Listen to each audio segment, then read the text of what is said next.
I got home ahead of schedule, seeing my parents pack my possessions to assist my move into a cramped studio, while my brother and his pregnant wife would inhabit my spacious home. "You don't require that much room," they chortled. I contacted the police. "Okay, let's dive into this. Prepare for a story that's probably going to make your jaw drop, and maybe even your blood boil. Imagine walking into your own home, not to relax after a long trip, but to find your parents, smiling sweetly, packing up your entire life. Not just packing, but moving you into an apartment you'd never seen, a lease already signed in your name. I'm Katie, and that's exactly what happened to me. The day I realized my parents didn't see me as an adult, but as a child they could control, it changed everything. I was 27 and I'd worked my butt off to build my career.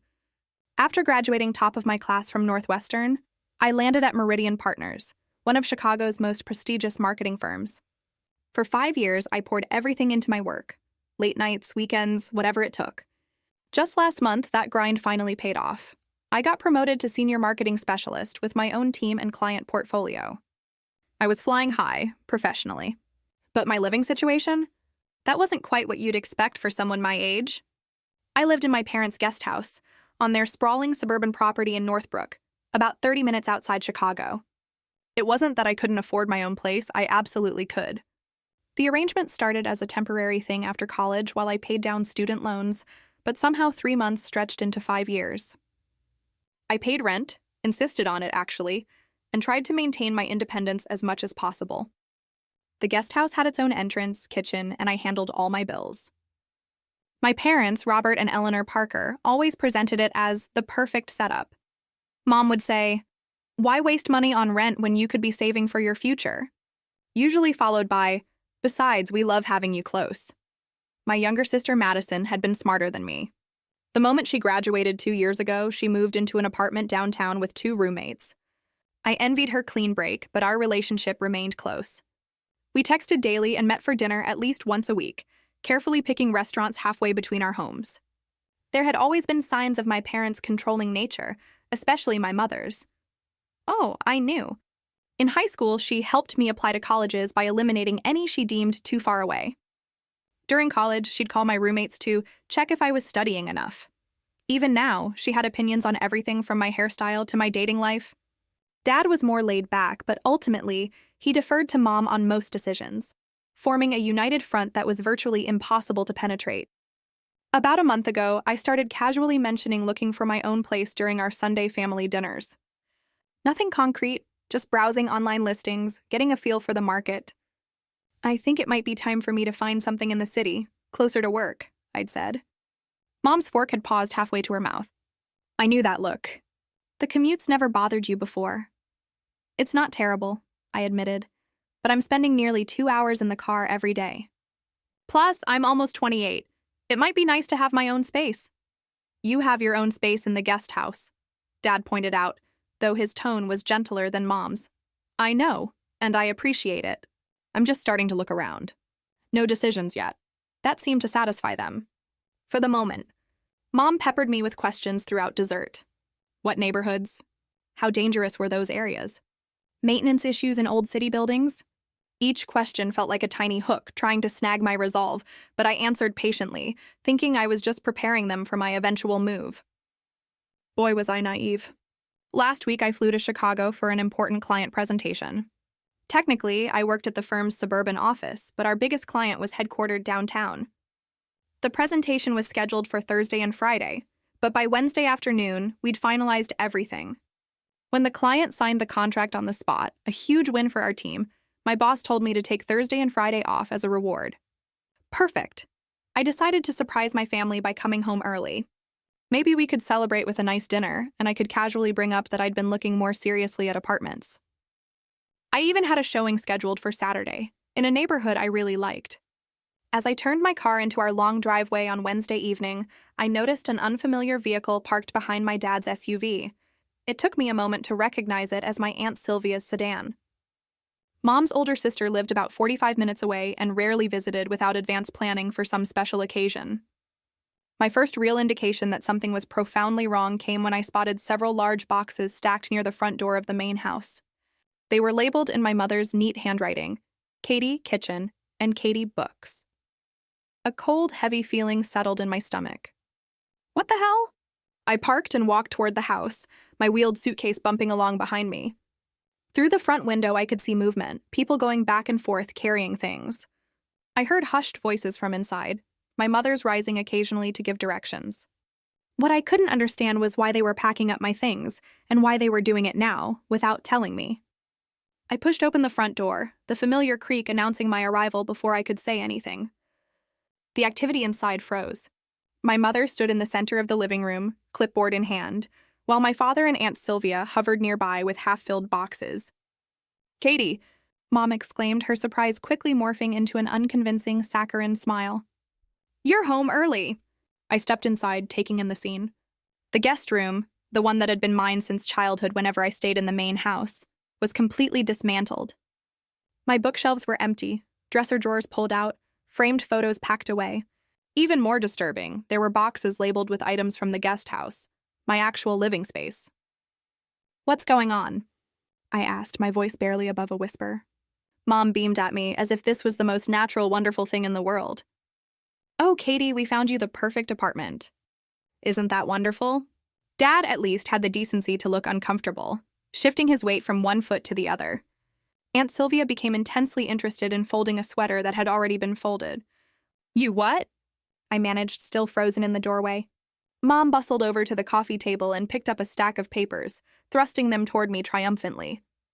"It's a darling studio in Oakbrook, just 5 minutes from Sylvia's place. We've already put down the deposit and they're holding it for you to move in this weekend." I took the papers mechanically, staring at a lease agreement with my name typed in the tenant's space. A lease I had never seen, let alone signed. Attached was a photo of a tiny studio apartment, maybe 500 square feet, with a kitchenette in one corner and barely enough room for a bed. "This weekend?" I repeated, my brain struggling to catch up. "But I didn't ask you to find me an apartment." "Well, you mentioned wanting your own place," Dad said, finally speaking up. "Your mother thought it would be nice to help you get started." "Help me?" I looked around at the boxes, the dismantled room, the invasion of my space and privacy. By packing up all my things without asking me? By signing a lease for an apartment I've never even seen? Mom waved away my concerns. "Oh, Katie, don't be dramatic. We know you've been busy with work. This way, everything's taken care of. The studio is perfect for a single young woman, and you'll be close to family. Sylvia can check in on you." The implications of that statement weren't lost on me. At 27 years old, with a successful career and living independently for years, my mother still thought I needed someone to check in on me. "I don't want to live in Oakbrook," I said, my voice growing firmer. "If I move, I want to be closer to downtown near work." "Downtown?" Mom scoffed. "Those apartments are ridiculously overpriced and the neighborhoods aren't safe. This studio is in a lovely, quiet area." "That's not your decision to make," I said, feeling anger rising to replace my shock. "I can choose where I want to live." "Katie," Mom said in that condescending tone I knew all too well, "we're just trying to help. You've been talking about moving out, but you haven't actually done anything about it." "I've been looking at places," I shot back. "I have a showing scheduled for Saturday." "Well, now you don't need it," she replied brightly. "Everything's arranged. The movers are coming Saturday morning. Sylvia and I have already measured for curtains." I walked further into the room, noticing with growing horror the extent of their invasion. On the dining table sat stacks of my personal items, photo albums, journals, even a box of letters from my college boyfriend that I'd kept in my bedside drawer. "How did you get all this stuff from the guest house?" I demanded, my voice rising. "That's my private space." Dad at least had the grace to look embarrassed. "Your mother thought it would be more efficient to start packing while you were away." "You went through my things. All of my things." The violation felt physical, like a punch to the stomach. "How did you even get in?" "We have keys, Catherine," Mom said, her tone suggesting I was being unreasonable. "It's our property, after all. I pay rent." I shot back. "I have tenant rights. You can't just enter whenever you want." "Don't be ridiculous," Mom dismissed. "We're family, not some landlord-tenant arrangement." I spotted my diary from last year among the items they'd packed. A journal where I'd written my most private thoughts, including frustrations about my parents' controlling behavior. The thought of my mother reading those pages made me feel physically ill. Stop, I said firmly. Stop packing. This ends now. Katie, Mom began, her tone turning defensive. After everything we've done for you. Eleanor, Dad interrupted, putting a hand on her arm. Maybe we should have discussed this with Katie first. There's nothing to discuss, Mom insisted. The deposit's paid. The lease is signed. This is happening. Aunt Sylvia, who had been silent until now, quietly set down the sweater she'd been pretending to fold. I think I should give you all some space to talk, she murmured, but continued packing even as she said it. I moved to the table and picked up my journal, clutching it protectively. Did you read this, Mom? I asked, my voice shaking. Her slight hesitation told me everything I needed to know. How could you? I whispered. I needed to understand what you've been thinking, she justified. You've been so secretive lately. Always on your computer, barely talking during Sunday dinners. The realization hit me like a wave. My computer. Did you go through that too? Another telling hesitation. You did, didn't you? That's how you knew I was looking at apartments. You invaded my privacy completely. I saw those awful downtown listings you were looking at, Mom admitted, without a hint of remorse.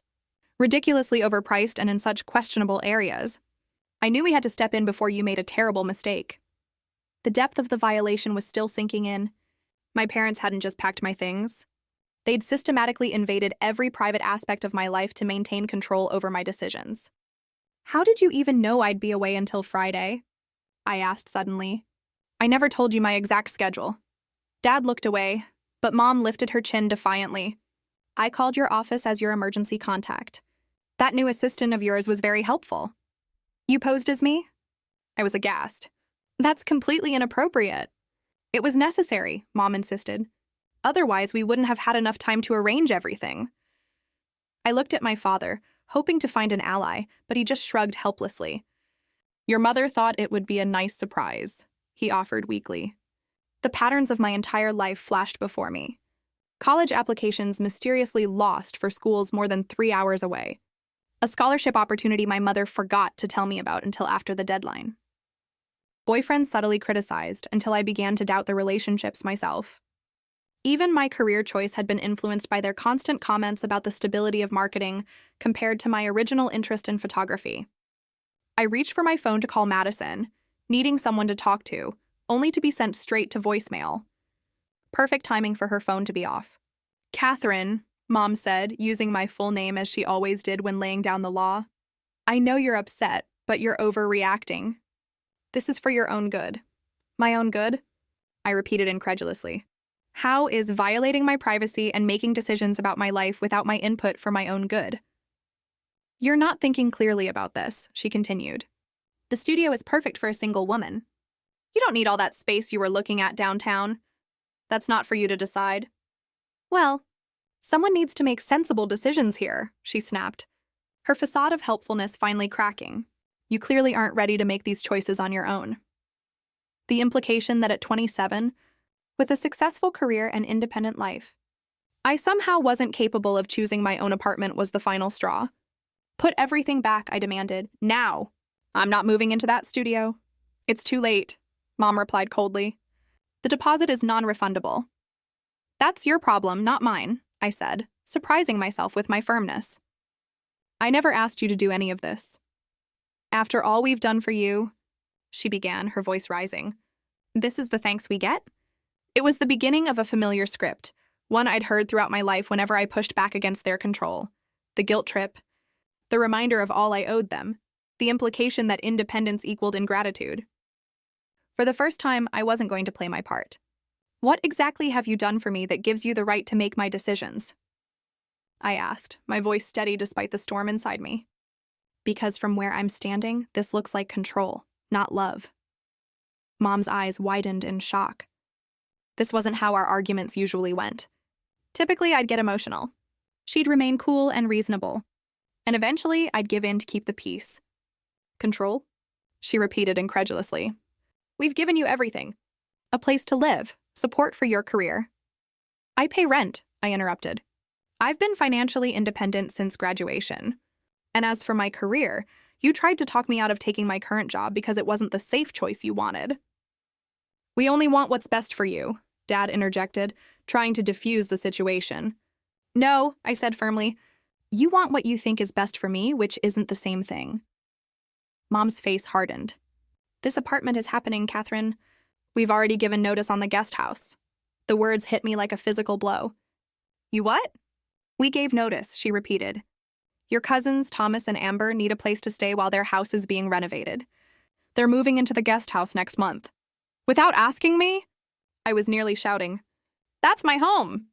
You can't just decide I'm moving out. It's our property, Mom said coldly. And it's time you had your own place anyway. The studio is perfect. It's half the size I need. I protested. And it's in Oakbrook. I'd be commuting an hour and a half each way to work. You could look for a job closer to home, Mom suggested, as if changing the career I'd built for 5 years was a simple matter. This is insane, I muttered, running my hands through my hair. Completely insane. I turned to my father, hoping for some support. Dad, you can't think this is okay. He looked uncomfortable but shrugged. Your mother has put a lot of thought into this, Katie. The studio really is nice, and the neighborhood is safe. That's not the point.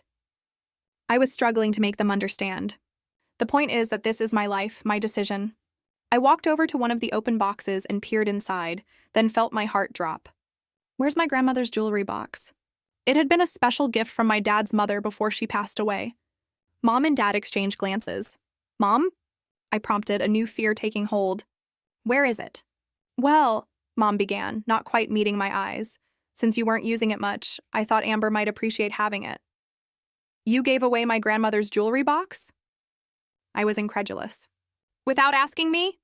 You have so many things you never use, Mom justified. We thought it made sense to pass some items on to family who could use them. What else?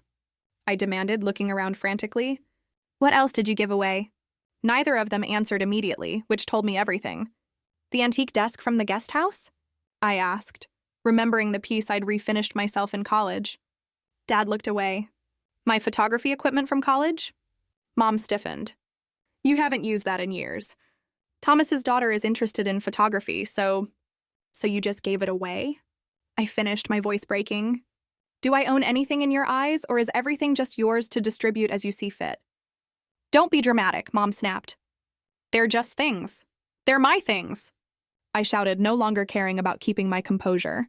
Things that matter to me, that have meaning and memories attached. Aunt Sylvia finally spoke up.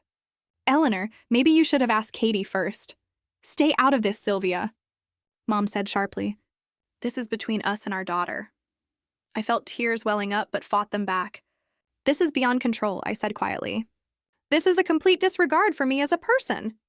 We're your parents, Mom insisted. Everything we do is because we love you. This isn't love, I replied. This is ownership. The room fell silent at that. Even my mother seemed momentarily stunned. Dad was the first to speak. Katie, that's not fair. Not fair? I laughed bitterly. You know what's not fair? Coming home to find my life being packed up without my permission. Having my privacy violated. Finding out my home has been given away and my possessions distributed to relatives. I moved toward the door, needing to escape before I completely broke down. Where are you going? Mom demanded. Away from here, I said simply. I can't be in this house right now. Catherine Elizabeth Parker. Don't you dare walk out that door, Mom called after me, using her full name ultimatum voice that had worked so well when I was 16. I paused at the threshold, turned, and looked her directly in the eyes. I'm 27 years old, Mom. You don't get to tell me what to do anymore. With that, I walked out, ignoring her calls behind me. I got into my car, hands shaking so badly I could barely grip the steering wheel. Tears blurred my vision as I backed out of the driveway with no clear destination in mind. I ended up at Jefferson Park, a small green space about 15 minutes from my parents' house, where I used to come as a teenager when I needed space to think. Sitting on a bench by the small pond, I let the tears flow freely as the magnitude of what had happened washed over me. My phone buzzed incessantly with calls from both parents, which I ignored. After about 20 minutes, a text from Madison finally came through. What happened? Mom's freaking out. I didn't have the emotional energy to explain everything via text, so I simply replied, Parents packed up my stuff to move me without asking. Gave away my things, I left. Can I call you later? Her response was immediate. OMG, yes, call whenever. Are you okay? No, not even close. As the sun began to set over the park, I sat alone, feeling utterly betrayed by the people who were supposed to love me most in the world. The worst part wasn't the apartment or even the invasion of privacy. It was the crushing realization that my parents didn't see me as an autonomous adult capable of making my own decisions. In their eyes, I was still a child to be managed and directed. The thought was devastating. As twilight settled over the park, the full weight of what had happened crashed down on me. My parents hadn't just overstepped. They had systematically dismantled my life without my consent. The guest house wasn't just a place I stayed. It was my home. I had built a life there, created a space that was entirely mine, and now it was being handed over to cousins I barely saw twice a year.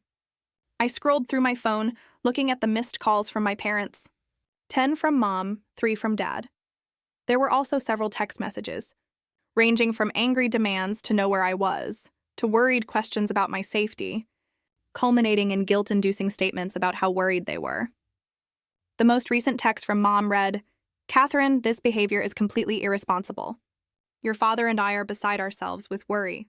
Come home immediately so we can discuss this like adults." The irony of her invoking adult behavior wasn't lost on me. With shaking hands, I opened my Photos app and scrolled through pictures of my space in the guest house. The bookshelves I'd arranged just so. The gallery wall of photographs I'd taken myself. The cozy reading nook by the window. All of it would be gone, packed away into a tiny studio apartment I'd never even seen. But it was worse than that. As I sat there, more devastating realizations kept hitting me. My mother hadn't just read my journal. She'd gone through my computer, my private correspondence, my personal documents. The violation felt visceral, like someone had reached inside me and rummaged through my most intimate thoughts. And they'd given away my things. Not just any things, items with deep sentimental value. My grandmother's jewelry box had been one of my most treasured possessions. Inside were not just the few pieces of jewelry she'd left me, but letters she'd written, small mementos we'd shared, a pressed flower from the last time we'd walked in her garden together before she passed away. Did my mother even know those things were in there? Did she care? The antique desk I'd refinished had been a labor of love during a difficult time in college. I'd found it at a thrift store completely falling apart and spent an entire summer sanding, repairing, and restoring it. It represented a period when I'd felt most independent, most capable. And my photography equipment, the professional grade camera and lenses I'd saved for during college, dreaming of possibly pursuing photography as more than a hobby someday. Equipment that represented a path not taken but still cherished as a possibility. All of it given away without a second thought. A sob escaped me, startling a nearby duck. These weren't just possessions. They were pieces of my identity, tangible representations of who I was and what mattered to me. And my parents had distributed them like unwanted items at a garage sale. My phone buzzed again, another text, this time from Dad. "Katie, please come home. Your mother is very upset. We need to talk about this." Of course, my mother was upset. Never mind that they had violated my privacy, given away my possessions, and tried to relocate me without my consent. The priority was still my mother's feelings. As darkness fell completely, a new text from Madison came through. "Just talked to Mom. Holy shit, Katie, are you okay? Where are you? Do you need me to come get you?" I texted back immediately. "I'm at Jefferson Park, just sitting here trying to process everything." Madison's reply, "Stay there. I'm coming to get you. 20 minutes. For the first time since walking out of my parents' house, I felt a small measure of relief. But clearly than I had. While waiting for my sister, I tried to think rationally about my options. I couldn't go back to the guest house tonight. Not with my parents in that state. Not with everything so raw. A hotel was an option, but the thought of being alone in an anonymous room made the hollow feeling in my chest expand painfully. Madison arrived exactly 20 minutes later, her car pulling up next to mine in the now empty park lot. She rushed over and enveloped me in a tight hug before I could even stand up. "I am so sorry," she whispered, holding me as I broke down again. "Mom told me what happened, but I know her version is complete bullshit." When I finally pulled back, wiping at my tear-stained face, Madison led me to her car. "You're staying with me tonight," she said firmly. No arguments. On the drive to her apartment, I told her everything.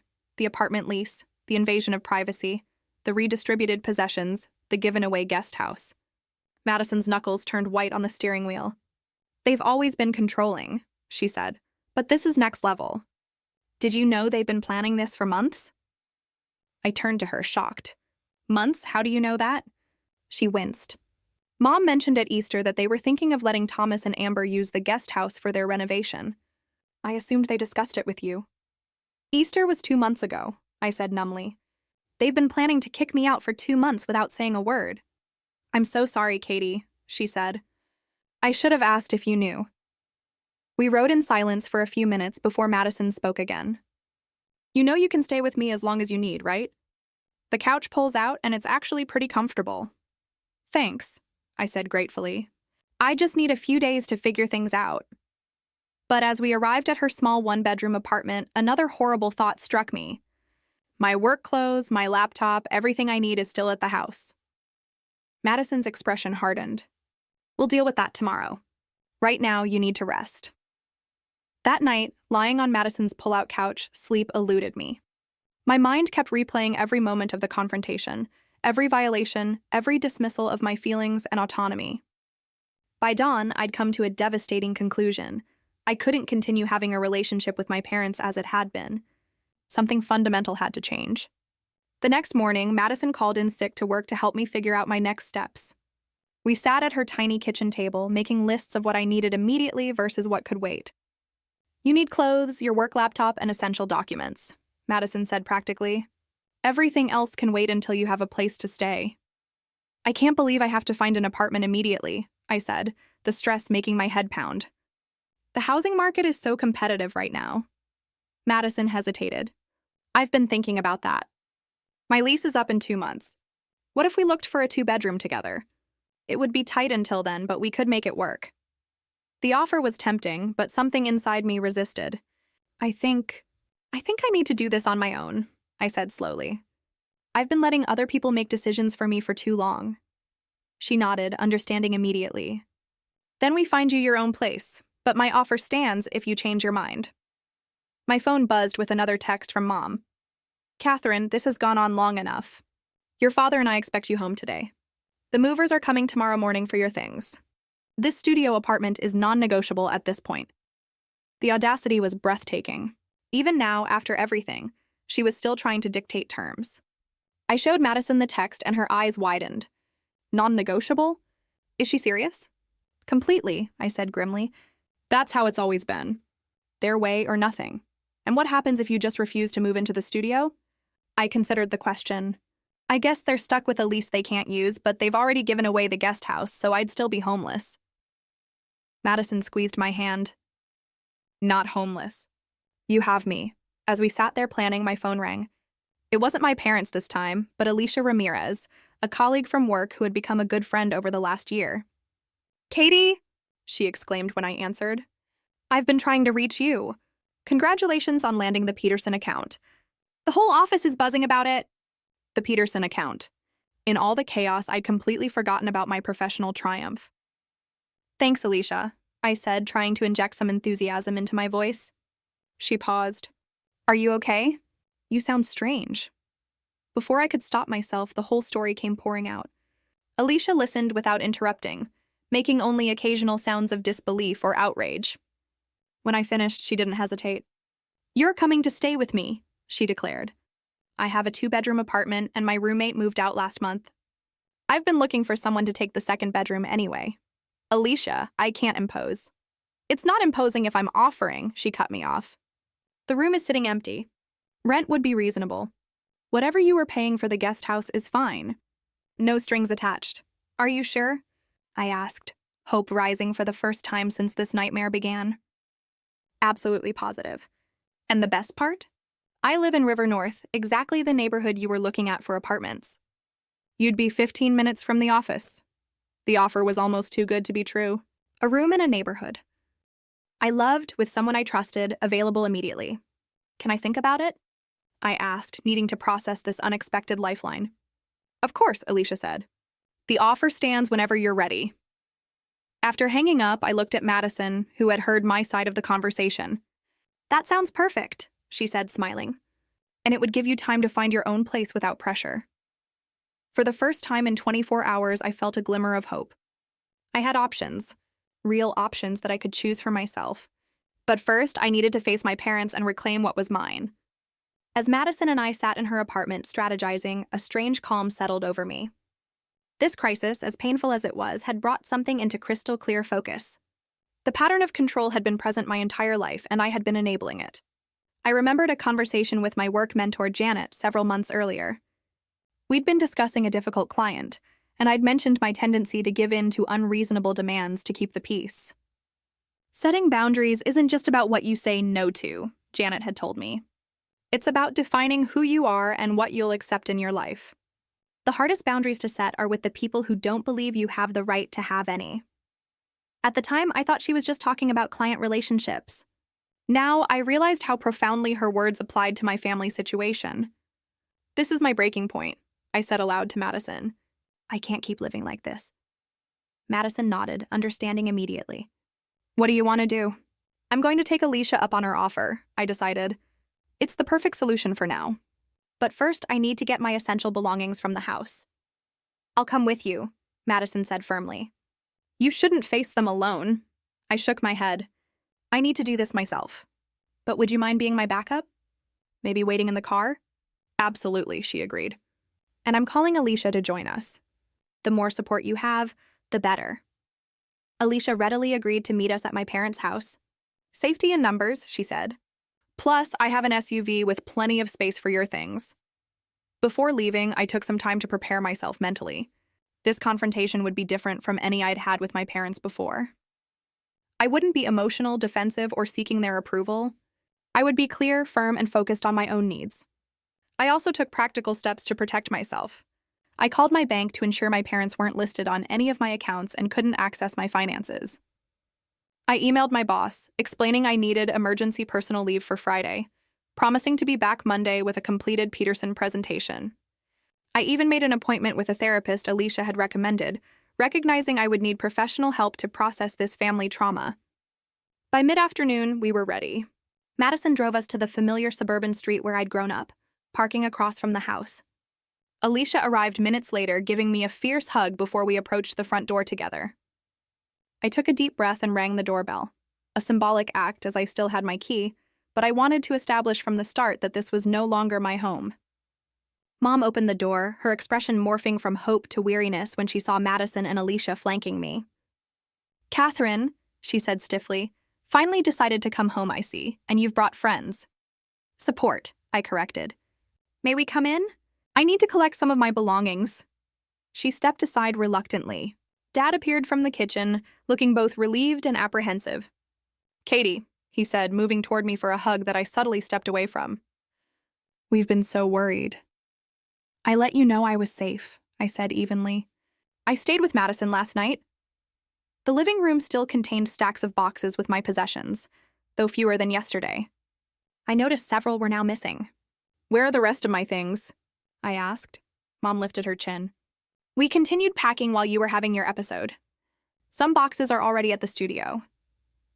The casual dismissal of my legitimate distress as an episode might have derailed me in the past, but today I refuse to be sidetracked. "I'm not moving into the studio," I said clearly. "I found my own place." "Don't be ridiculous," Mom scoffed. "The lease is signed. The deposit is paid. It's a done deal." "Not by me," I pointed out. "I never signed anything. Never agreed to this arrangement. Whatever financial commitments you've made are yours to deal with." Dad stepped forward, ever the mediator. "Katie, be reasonable. Your mother has gone to a lot of trouble." "That's exactly the problem," I interrupted, surprising him. "This was never her decision to make. None of this was." Taking a deep breath, I delivered the speech I had been rehearsing all morning. "For my entire life, you've made decisions for me without my input or consent. You've justified it as love, as protection, as knowing what's best for me. But real love means respecting someone's autonomy and their right to make their own choices, even choices you might not agree with." Mom opened her mouth to interrupt, but I held up my hand. "I'm not finished. Yesterday you crossed a line. You invaded my privacy, gave away my possessions, and tried to relocate me without my consent. That's not love or help. It's control, and I won't accept it anymore." The room fell silent. Madison stood by the door, her face a mixture of pride and concern. Alicia remained near me, a steady, supportive presence. "I've accepted a room in Alicia's apartment in River North," I continued. It's my decision, and it's not up for debate. I'll be moving in today. River North? Mom sputtered. That neighborhood is my choice, I finished firmly. Just like my career is my choice. My possessions are mine to keep or give away. And my privacy is mine to protect. Dad looked at me with new eyes, as if seeing me clearly for the first time. Katie, I had no idea you felt this way. I've tried to tell you many times, I said, softening slightly. But you always deferred to Mom, and she always dismissed my feelings as overreactions or immaturity. Mom's face had turned stony. After everything we've done for you, she began, falling back on her standard refrain. I'm grateful for the good things you've done, I acknowledged. But those things don't give you the right to control my life. I'm 27 years old. I have a successful career, financial independence, and the ability to make my own decisions. Clearly not good decisions, Mom snapped. If you think moving to River North is sensible, that's for me to determine, I replied evenly. Not you. I turned to the boxes stacked around the room. I'm taking my essential items today. Clothes, work materials, important documents, and sentimental possessions. I'll arrange to get the rest later. And what about the studio apartment? Mom demanded. We're on the hook for that lease. As I said, that's your responsibility, I replied. You signed it, not me. For perhaps the first time in my life, I saw my mother speechless. Dad looked between us, clearly torn. Robert, Mom finally said, turning to him for support. Tell her she can't do this. Dad hesitated, then surprised us all. Actually, Eleanor, I think she can. And maybe she should. Mom stared at him in shock. What are you saying? I'm saying we went too far, he admitted quietly. We shouldn't have gone through her things, signed a lease without her knowledge, or given away her possessions. If I had objected more strongly yesterday, maybe we wouldn't be here now. It was the closest my father had ever come to standing up to my mother, and the timing couldn't have been more crucial for me. Mom's face flushed with anger. This is absurd. We were helping her. No, Mom, I said gently. You were controlling me. There's a difference. With Madison and Alicia's help, I began methodically sorting through the boxes, taking only what truly mattered to me. Clothes for work, my laptop and work files, important documents like my birth certificate and passport, and the sentimental items that hadn't yet been given away. Mom alternated between angry outbursts, tearful guilt trips, and attempts to bargain. At least look at the studio before deciding, she pleaded. It really is lovely. That's not the point, I explained for what felt like the 100th time. The point is that you made this decision without me. Dad hovered uncomfortably, occasionally helping us carry boxes to Alicia's SUV. At one point, he pulled me aside. Katie, I want you to know I'm sorry, he said quietly. A real one. Not just the quick one I gave last week. I stopped sorting and gave him my full attention. I've always known your mother can be overwhelming, he continued. But I told myself it was just her way of showing love. I never stepped in when I should have. Never stood up for you when her control became unhealthy. Why not? I asked, not accusingly, but genuinely wanting to understand. He sighed heavily. Part of it was the path of least resistance. Your mother is a force of nature when she's set on something. But if I'm honest, I also failed to see how much it was hurting you. I thought you were like me, able to let her controlling tendencies roll off your back. It never rolled off my back, Dad, I said gently. I just got better at hiding how much it hurt. He nodded, looking genuinely pained. I see that now, and I'm trying to do better.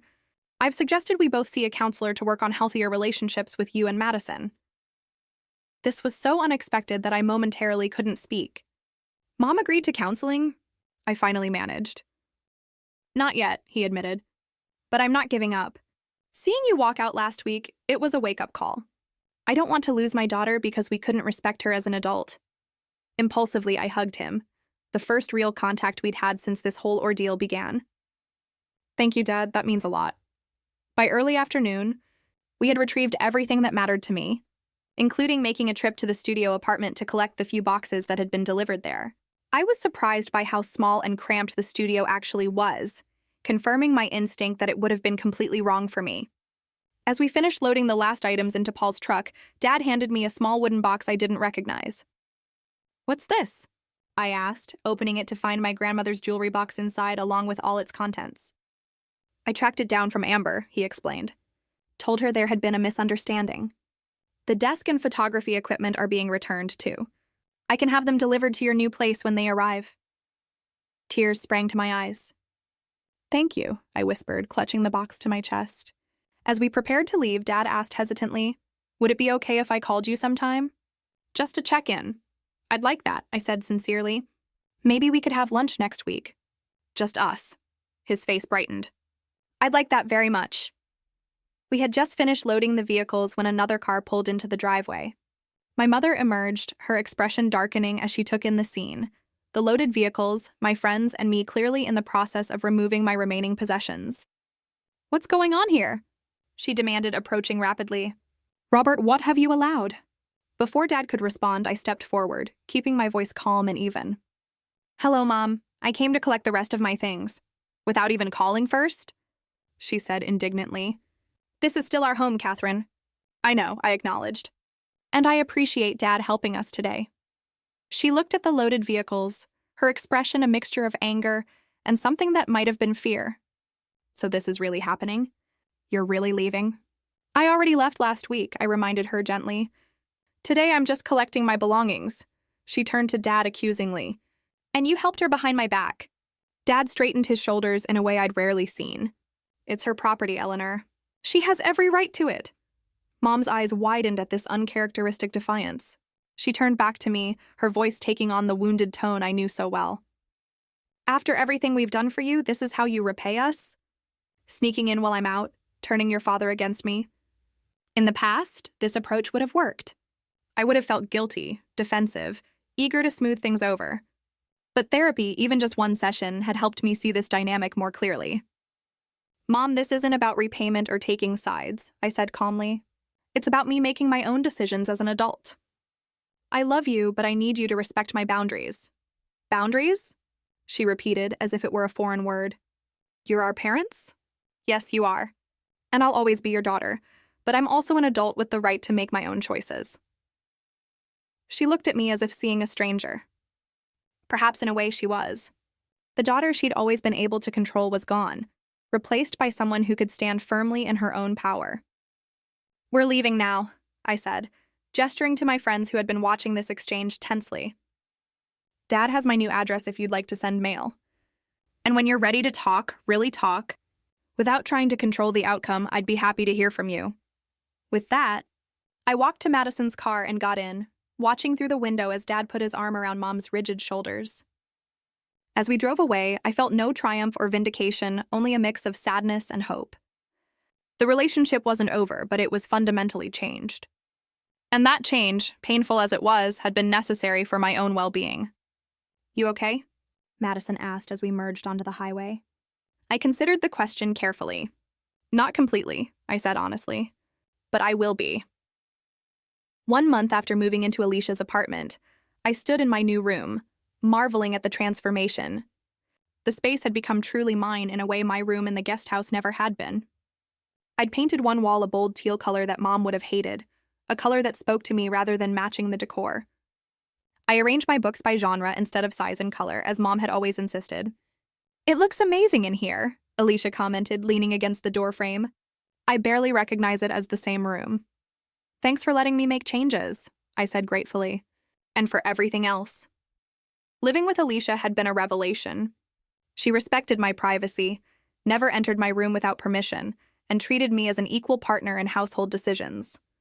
These shouldn't have been remarkable things, but after a lifetime of subtle control, they felt revolutionary. Work had become a sanctuary, too. My success with the Peterson account had led to increased responsibilities and recognition. My boss, Janet, had been incredibly supportive when I briefly explained my family situation. Establishing healthy boundaries is one of the hardest things we do as adults, she told me, especially with parents who don't want those boundaries. I'm proud of you for taking that step. Perhaps the most transformative part of this month had been my weekly therapy sessions with Dr. Rivera. She helped me understand that my parents' controlling behavior wasn't really about me at all. It was about their own insecurities and inability to adapt to their children growing up. Your mother's identity has been wrapped up in being needed, Dr. Rivera explained. When you demonstrate independence, she experiences it as rejection. That doesn't make her behavior okay. but understanding it might help you respond more effectively. Dad and I had established a new routine of weekly lunch dates, just the two of us. At first, they'd been awkward, with Dad unsure how to relate to me outside the family dynamic. But gradually, we were building a relationship based on mutual respect rather than parental authority. Mom was struggling more with the new reality. She'd called several times, each conversation a mixture of guilt trips, passive-aggressive comments, and occasional genuine questions about my life. I maintained firm boundaries, ending calls when she became manipulative and expressing appreciation when she made efforts to respect my autonomy. Madison had become my strongest ally, visiting my new place often and helping me navigate the evolving family dynamics. Mom actually asked me yesterday what kind of apartment you have, she reported during one visit. Not to criticize, but because she wants to send you a housewarming gift. Really? I was skeptical but hopeful. Really? I think seeing Dad stand up to her was a shock to her system. She's realizing she might lose both of us if she doesn't adjust. By the 3-month mark, I had found my own apartment, a 1-bedroom in the same neighborhood as Alicia's place. It was smaller than the guest house, but entirely mine. The day I signed the lease was one of the proudest moments of my life. Are you sure you don't want me to help with the deposit? Dad had offered when I told him about the apartment. I appreciate the offer, I'd said sincerely, but I need to do this on my own. He nodded, understanding in a way he might not have before. I'm proud of you, Katie, really proud. Moving day arrived in early autumn. Alicia, Madison, Paul, and several other friends formed a volunteer moving crew, turning what could have been a stressful day into something joyful. As we carried the last box into my new place, my phone rang. Mom calling. Should I get that? Madison asked, seeing me hesitate. I took a deep breath. No, I've got it. Hello, Mom? I answered, stepping onto my small balcony for privacy. Catherine, she began formally, then softened. Katie, your father tells me today is moving day. That's right, I confirmed. We just finished bringing in the last of my things. A pause. Is it a nice place? The question seemed genuinely interested, rather than judgmental. Yes, it is. 1-bedroom, good light, walking distance to work. Another pause. I'd like to see it sometime if that would be all right with you. The request, phrased as a request, not a demand, represented significant progress. I'd like that, I said cautiously. Maybe in a couple of weeks once I'm settled. That would be fine, she agreed, sounding almost relieved. I have something for you. A housewarming gift. Nothing big, just something I thought you might like. Thank you, Mom. That's thoughtful. We spoke for a few more minutes, the conversation less strained than any we'd had since the blow-up. As I hung up, I felt a glimmer of hope that perhaps, with time and continued boundaries, we might build a healthier relationship. 6 months after the day I'd walked in on my parents packing my belongings, my life had transformed completely. My new apartment felt like home in a way no place ever had before. My career continued to flourish. I'd received another promotion and was now managing my own small team. I'd even started dating again, on my own terms, seeing a kind architect named Ethan, whom I'd met through a work event. The holidays approached, bringing their own challenges and opportunities for growth. For the first time, I decided to host Thanksgiving in my apartment instead of automatically going to my parents' house. Are you sure? Madison asked when I proposed the idea. Your place is great, but it's not exactly designed for big family dinners. It'll be cozy, I insisted. And important for everyone to see this as my home, not just a temporary stopping place until I come to my senses and move back to the suburbs. To my surprise, Mom didn't resist the idea. We'll bring the pumpkin pies, she offered. Your father's making his special cranberry sauce, too. When Thanksgiving arrived, I felt a strange mix of nerves and excitement as I prepared my apartment. I'd bought a small dining table that just barely fit in my living area, supplemented with folding chairs borrowed from friends. The kitchen was tiny, but I'd carefully planned a menu I could manage in a limited space. When my parents arrived, Mom hovered at the threshold for a moment, taking in the space with curious eyes. It's lovely, Katie, she said finally, and I could tell she meant it. You've made it very much your own. The meal wasn't perfect.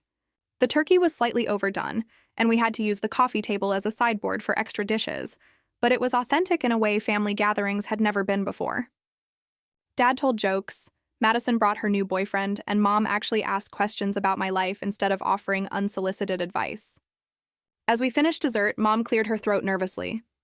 "I have something to say," she announced, looking directly at me. "I've been seeing a therapist at your father's suggestion. It's been enlightening." The table fell silent. This was unexpected.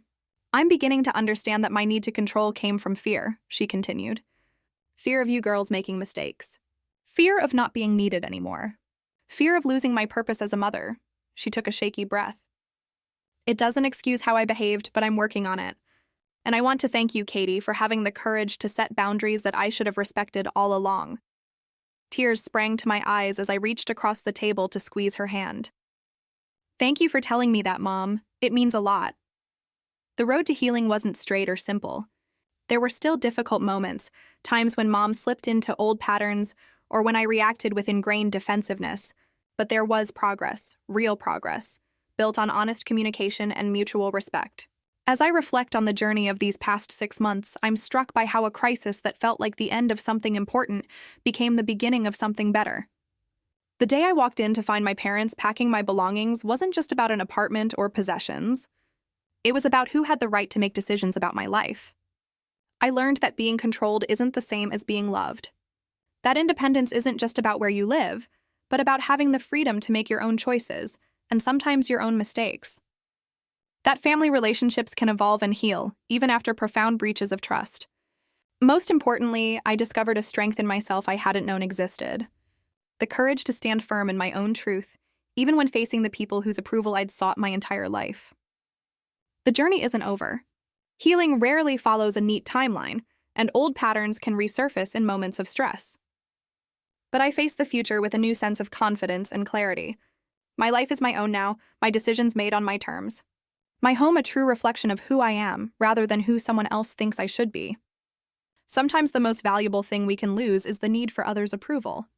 And sometimes the most important boundaries aren't the ones we set with others, but the ones we set for ourselves, deciding what we will and won't accept in our lives, regardless of how much we love the people on the other side of those boundaries. Have you ever had to set difficult boundaries with people you love? How did you find the courage to stand up for yourself when it mattered most? Tell me what you think in the comments below. I really want to know. And if this story resonated with you, please hit that like button, subscribe to hear more stories, and share this with someone who might need to hear that it's okay to claim their independence. Thank you for listening to my journey. And remember, the hardest paths often lead to the most beautiful destinations.